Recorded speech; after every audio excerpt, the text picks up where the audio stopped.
Dehqonning urug' avlodi men degan tuqqanlarimiz mafilimi cho'qim servatmanlar zo'r tuqqanlar. Cho'qim mehrlik yurganlarni bir bilib qo'yinglar.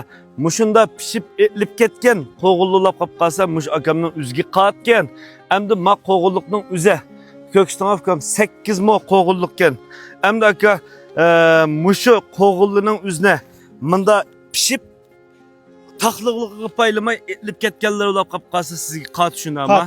At qadam kilib o'zi xillab apkasi buta. Buta. Endi aka bunga siz abay qarshi ekanmi? Ayda ayqiqliq birlik Qildim.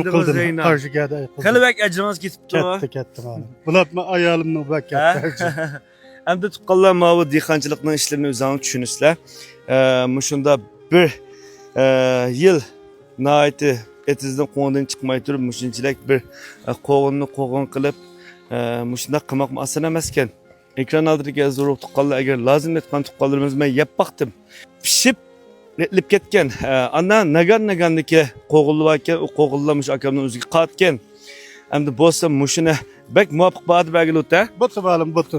Qattiq bozordagidan azam bitim ma'lum. Rahmat aka. Bizning qo'limizda tashviqot ketgan. Bunda boshqa bir ish kelmayotgan. Men bu 8 mo qo'g'illikning hammani o'zim elvatqanmi keldi.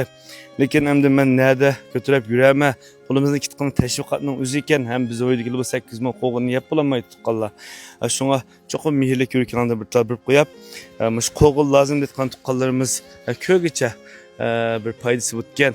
Bir atal bergan mehrlik yurganlarniki, endi mush dehqonlar uchun qolganiga mishaning aniq adresidan telefon nomerini deb aka. Çavaq, Lopnayet, Çavaq yeza, Qumlanga kentda. Telefon numar 1500 143 95 10.